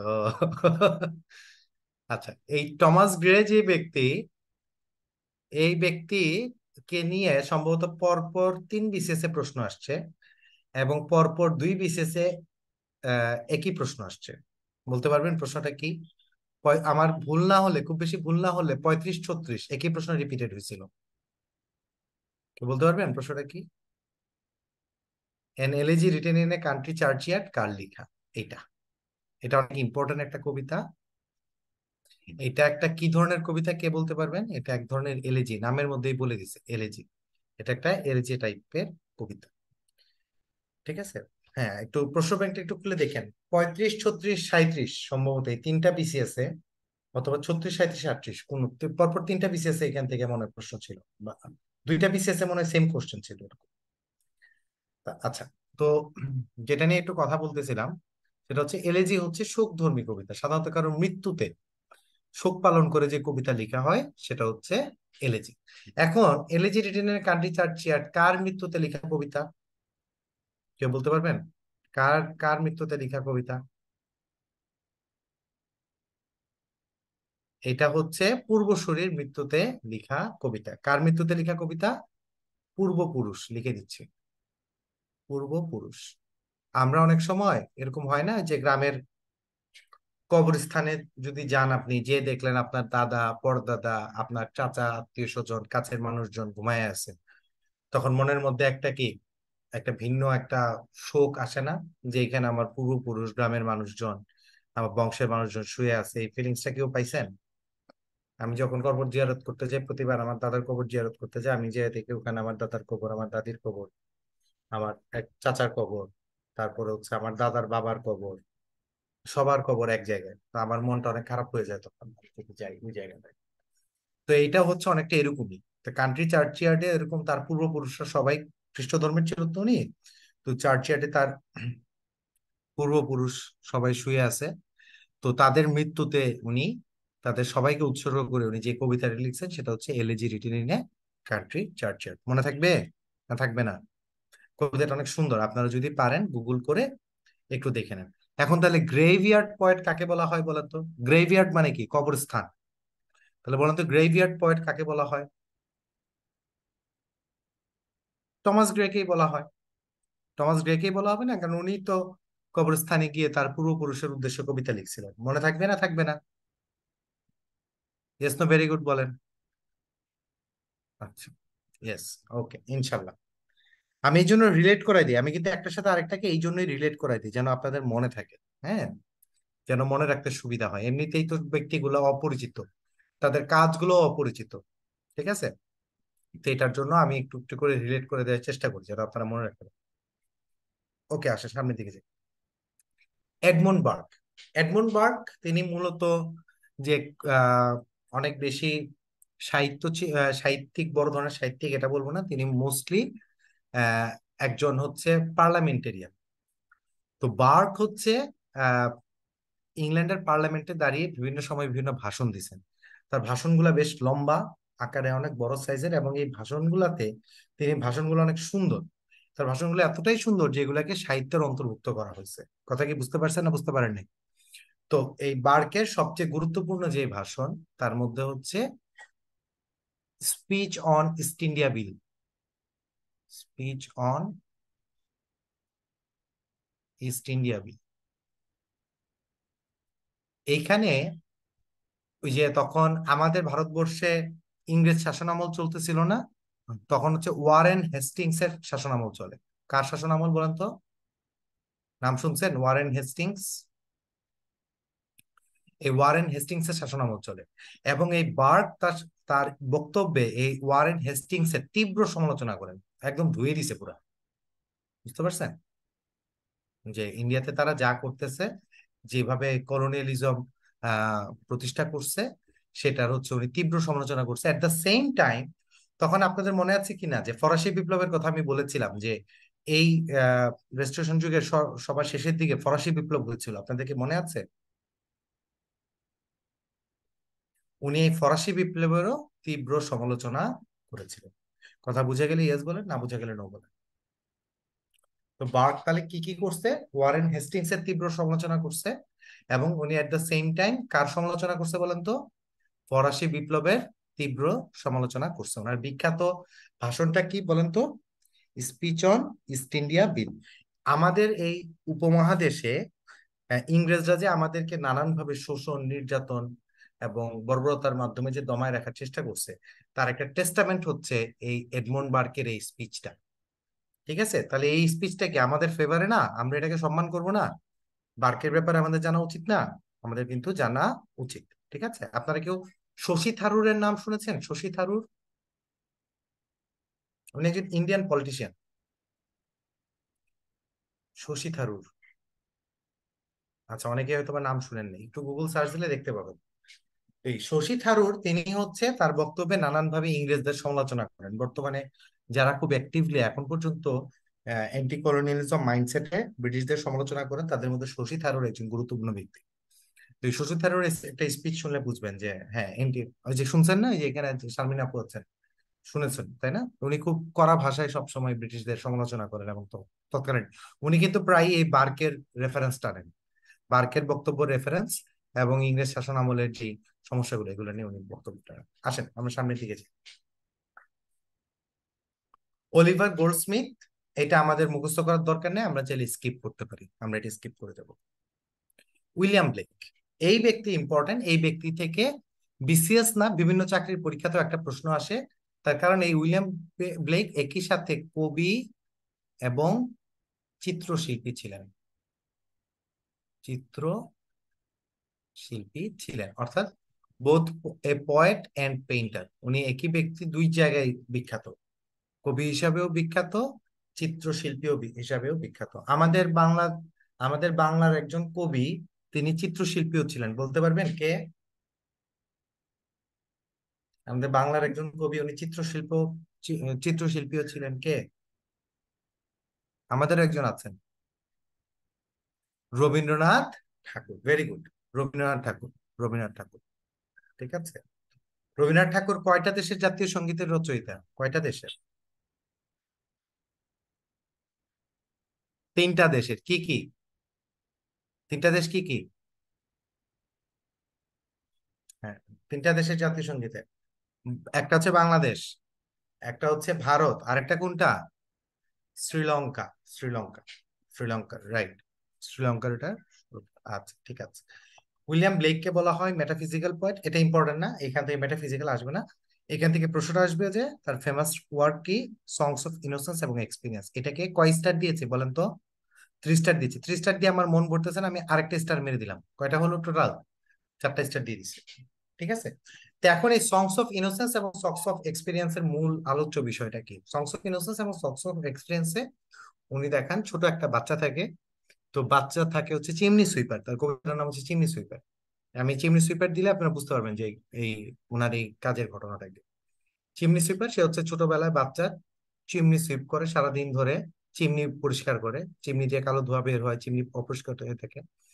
তো ছোট বাচ্চারা চিমনি সুইপ করে, চিমনি সুইপ করতে গিয়ে অনেক সময় তারা মারাও যায়, নানান ভাবে আহত হয়, তাদের গায়ে, সারা গায়ে হচ্ছে আপনার কালি লেগে থাকে এরকম। এবং তারা এই কাজের মধ্য দিয়ে যাইতে যেতে তারা একটা সময় দেখে যে তারা নানান ভাবে ঠকে, তারা ইনোসেন্ট অবস্থায় কাজে ঢুকে, এবং তারপর মানুষের কাছে ঠকতে থাকে নানান ভাবে, টাকা পায় না ঠিকঠাক মতো, তাদেরকে দিয়ে নানান ভাবে মানুষ খাটায় নেয়, করায় নেয়, এবং সে অনুযায়ী সে মানি পেইড হয় না। তখন সে একটা টাইমে সে তার এক্সপিরিয়েন্স হয়। যখন তার এক্সপিরিয়েন্স হয় তখন তার ইনোসেন্সটা চলে যায়। এটা নোভেল না, এটা কবিতা। কবিতা, কবিতা। ঠিক আছে। তাহলে আমরা এখান থেকে কি বুঝলাম? ওনার ফিলোসফিটা ছিল যে মানুষের যখন এক্সপিরিয়েন্স আসে তখন আস্তে আস্তে তার ইনোসেন্সটা চলে যায়। কথা বুঝে গেছে না, যায় নাই? আর আমরা সবাই একটা টাইমে ইনোসেন্ট থাকি কম বেশি, তারপর আমাদের সাথে নানান ভাবে আমরা বঞ্চনার শিকার হই। যত আমরা বঞ্চনার শিকার হই তত আমাদের এক্সপিরিয়েন্সটা বাড়ে, এবং এক্সপিরিয়েন্সটা বাড়লে আমাদের ইনোসেন্সটা চলে যায়। Concept clear? ক্লিয়ার হলে ইয়েস বলেন, ক্লিয়ার না হলে নো বলেন। ঠিক আছে। আচ্ছা, ওকে। আসেন তারপর এটাই চলে যাই আমরা। আচ্ছা, নিচে কোনজন রেপ অফ দ্য লকের প্রোটাগনিস্ট ছিলেন? আমি কিন্তু এটা গল্পটা বলেছিলাম, দেখি আপনারা মনে রাখছেন কিনা, দেখি পারেন কিনা।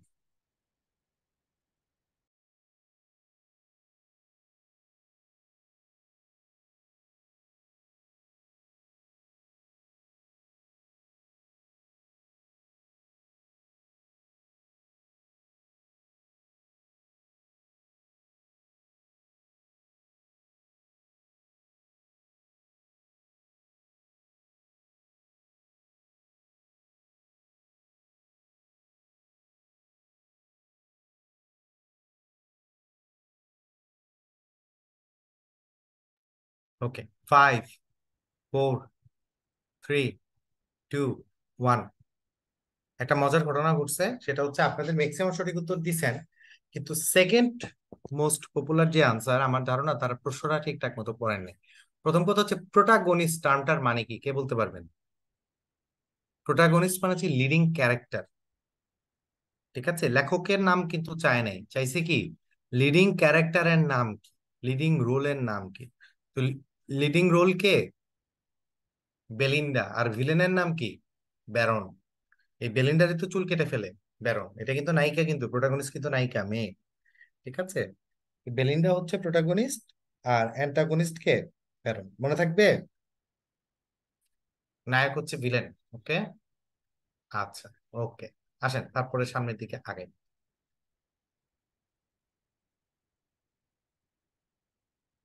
ওকে, এখানে আমাদের বিগত বছরের প্রশ্নগুলো আছে, আমরা যে এতক্ষণ পর্যন্ত পড়ে আসছি। আমি আপনাদেরকে সময় দিচ্ছি 4টা কোশ্চেনের দ্রুত 1 মিনিটের মধ্যে আনসার লিখে পাঠান, কোনটার আনসার কি হবে।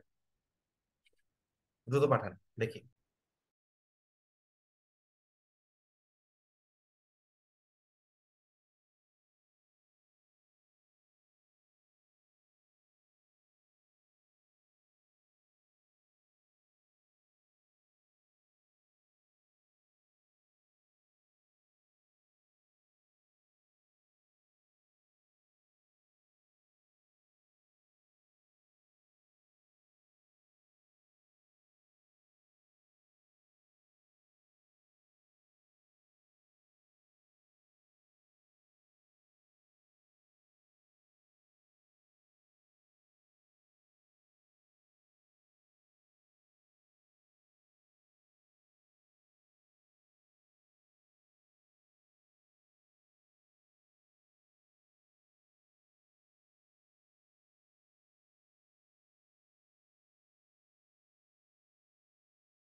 ওকে, আসেন আমি উত্তর করি। আমরা উত্তরটা দেখি। উত্তরটা হচ্ছে, প্রথমটা হচ্ছে অল ফর লাভ কার লেখা, উত্তর হবে জন ড্রাইডেনের লেখা। তারপরটা ছিল হচ্ছে টম জোন্স কার লেখা, এটার উত্তর হচ্ছে হেনরি ফিল্ডিং এর লেখা। জুলিয়াস সিজার কি ধরনের রচনা? আচ্ছা, এখানে আমাদের অপশনগুলো একটু দেখি, রোমান্টিক, কমেডি, অ্যান্টি রোমান্টিক এবং হিস্টোরিক্যাল। আমাদের যদি এখানে কোথাও কোথাও যদি আমাদের অপশনটাতে ইয়ে থাকতো, ট্র্যাজেডি থাকতো, তাহলে আনসার হতো ট্র্যাজেডি। যেহেতু অপশনের মধ্যে ট্র্যাজেডি নাই, that's why answer is historical. কথাটা কি বুঝা গেছে না যায় নাই? বুঝা গেলে ইয়েস বলেন, না বুঝা গেলে নো বলেন। যদি আমাদের কোথাও অপশনের মধ্যে ট্র্যাজেডি থাকতো, তাহলে আমরা আনসার কি নিতাম? ট্র্যাজেডি। কারণ জুলিয়াস সিজার মূলত আসলে ট্র্যাজেডি। উনি এখানে ইতিহাস লিখেন নাই, উনি এখানে জুলিয়াস সিজার ক্যারেক্টারটাকে নিয়ে নাটক লিখছেন, ইতিহাস আশ্রিত নাটক। তো যেহেতু অপশনের মধ্যে ট্র্যাজেডি নাই, এই জন্য আমরা নিয়ারেস্ট আনসার হিসাবে হিস্টোরিক্যাল প্লে নিয়েছি। ক্লিয়ার? ওকে। নিচে প্রশ্ন করছে, হু রোট ওয়ে অফ দ্য ওয়ার্ল্ড, বলতে পারবেন কার লেখা? উইলিয়াম কনগ্রিভের লেখা। ঠিক আছে, আসেন তারপরটাই যাই। এখানে 4টা প্রশ্ন আছে, 1 মিনিট সময়, দ্রুত উত্তর করেন। 1 মিনিট সময় দিচ্ছি, দ্রুত উত্তর করেন।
ওকে, আমি আনসার গুলো বলে দিই, তাহলে আসেন আমরা এবার আনসার গুলোতে যাই। তো প্রথমটা আনসার কি হবে? মকেরুইক পোয়েম। দ্বিতীয়টা আনসার কি হবে? Most famous satirist in English literature. কে হবে উত্তর? উত্তর কি হবে? Jonathan Swift. Who is not a Victorian poet? আমরা জানি আলেকজান্ডার পোপ ভিক্টোরিয়ার পোয়েট না। এবং সর্বশেষ, রেস্টোরেশন পিরিয়ড কত সালে হয়? আমি একদম ক্লাসের শুরুতে মার্ক করে দিয়েছিলাম, মনে আছে কি আপনাদের?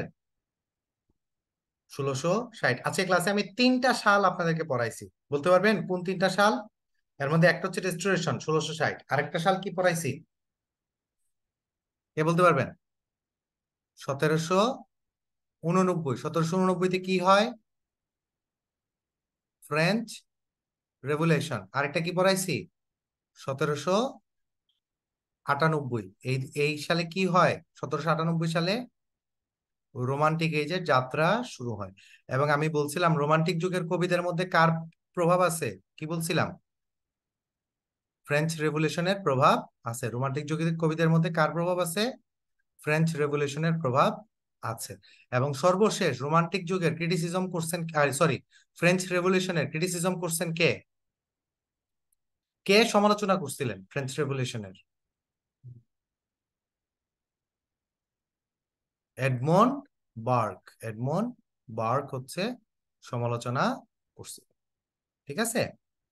আচ্ছা, ঠিক আছে। এবার আমাদের একজন ভাইয়া আমার কাছে প্রশ্ন করেছিলেন যে ইউনিভার্সিটি উইটসটা কি, এটা যেন ব্যাখ্যা করি, তাই না? কে যেন আমার কাছে রিকোয়েস্টটা করছিলেন, ইউনিভার্সিটি উইটস জিনিসটা কি? ইউনিভার্সিটি উইটস হচ্ছে তখনকার সময়ে 16th সেঞ্চুরি ইংল্যান্ডে কতগুলা বিখ্যাত নাট্যকার ছিল। তারা সবাই কি ছিল বলেন তো? নাট্যকার ছিল। তারা মোটামুটি সবাই হচ্ছে আপনার হয় অক্সফোর্ড নাহলে ক্যামব্রিজের ছাত্র ছিল, এরকম কয়েকজন ব্যক্তি ছিলেন। তো যেহেতু তারা তখনকার সময়ে সবচেয়ে উচ্চ শিক্ষিত এবং অক্সফোর্ড ক্যামব্রিজের মতো জায়গায় ইউনিভার্সিটিতে তারা পড়াশোনা করছেন, এই জন্য তাদেরকে বলা হয় ইউনিভার্সিটি উইটস। আজকের ক্লাসে টমাস কিড ছিল, কেউ কেউ বলে যে টমাস কিড নিজেও ইউনিভার্সিটি উইটেড ছিলেন, যদিও টমাস কিড ক্যামব্রিজ কিংবা অক্সফোর্ডে পড়েন নাই। কিন্তু কোনো কোনো সমালোচক টমাস কিডের যেহেতু পূর্বপুরুষ অনেক উচ্চশিক্ষিত ছিল, এবং তিনিও নিজে আরেকটা কোন প্রতিষ্ঠানে যেন উনি পড়ছিলেন আমি ভুলে গেছি, একটা প্রতিষ্ঠানে উনি পড়ছিলেন, ওই প্রতিষ্ঠানটাও হচ্ছে খুব ভালো প্রতিষ্ঠান ছিল। এই জন্য কোনো কোনো সমালোচক তাকে ইউনিভার্সিটি উইটস এর মধ্যে ফেলে দিছে। কিন্তু থমাস কির আসলে মানে কোনো কেমব্রিজ বা অক্সফোর্ডের ছাত্র ছিলেন না। তাহলে যারা একই সাথে শিক্ষিত ছিল এবং এই শিক্ষিত লোক, ইউনিভার্সিটিতে পড়া শিক্ষিত লোক যখন সাহিত্যকর্ম রচনা করতে আসছে, তখন তাদেরকে বলছে ইউনিভার্সিটি উইটস। কথাটা বুঝে গেছে? সাহিত্য যারা রচনা করছেন তারা ম্যাক্সিমামই যে অনেক উচ্চ শিক্ষিত হয় তা না। আমাদের কাজী নজরুল ইসলাম যেরকম, উনি কিন্তু কোনো প্রাতিষ্ঠানিক শিক্ষায় উচ্চ শিক্ষিত ছিলেন না, কিন্তু উনি কিন্তু ব্যক্তি উদ্যোগে অনেক শিক্ষা গ্রহণ করেছেন। তো ইউনিভার্সিটি উইটসরা হচ্ছে প্রাতিষ্ঠানিক শিক্ষায় উচ্চ শিক্ষিত, এবং তারা সাহিত্যের ব্যক্তি উদ্যোগেও তারা শিক্ষিত ব্যক্তি। কথাটা বুঝাইতে পারছি? বুঝতে পারছেন না বুঝতে পারেননি? তো এখন ইউনিভার্সিটি উইটদের মধ্যে সবচেয়ে গুরুত্বপূর্ণ যে নামটা আসে পরীক্ষায়, পরীক্ষায় যেটা আসে সেটা হচ্ছে ক্রিস্টোফার মার্লো। যে নিচের কোনজন ইউনিভার্সিটি উইটের অন্তর্ভুক্ত ছিল, আমি এখানে লিখে দিচ্ছি, ক্রিস্টোফার মার্লো নামটা পাবেন। উনি খুব বিখ্যাত একজন নাট্যকার, ক্রিস্টোফার মার্লো। আপনারা জানেন যে শেক্সপিয়ারও তার নাটক দ্বারা প্রভাবিত ছিলেন, ঠিক আছে? সো এটা একটু জেনে রাখেন, ক্রিস্টোফার মার্লো হচ্ছে সবচেয়ে গুরুত্বপূর্ণ ইউনিভার্সিটি।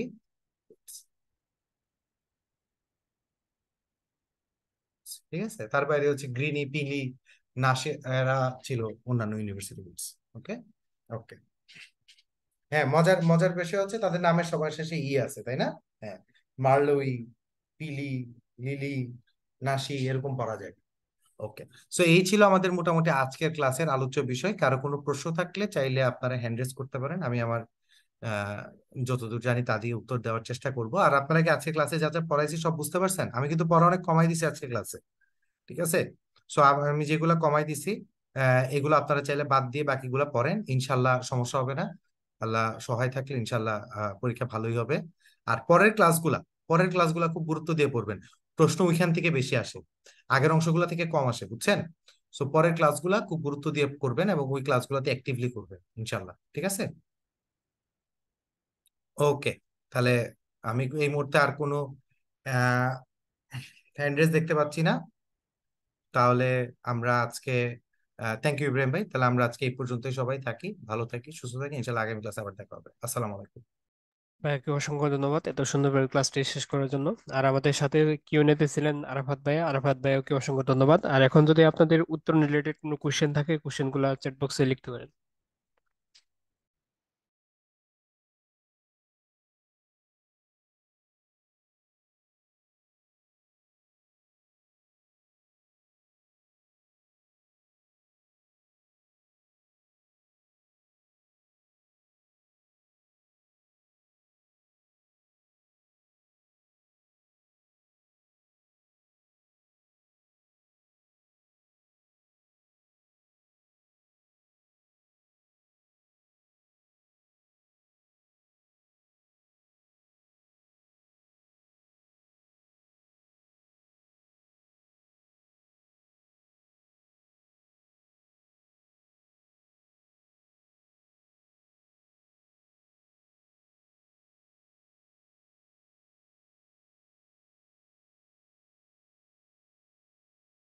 আচ্ছা, আপনারা অনেকেই রুটিনের লিঙ্ক চাচ্ছেন, রুটিনের লিঙ্কটা আমি চ্যাট বক্সে দিয়ে দিচ্ছি, সেখান থেকে চাইলে আপনারা রুটিনটা ডাউনলোড করে নিতে পারবেন।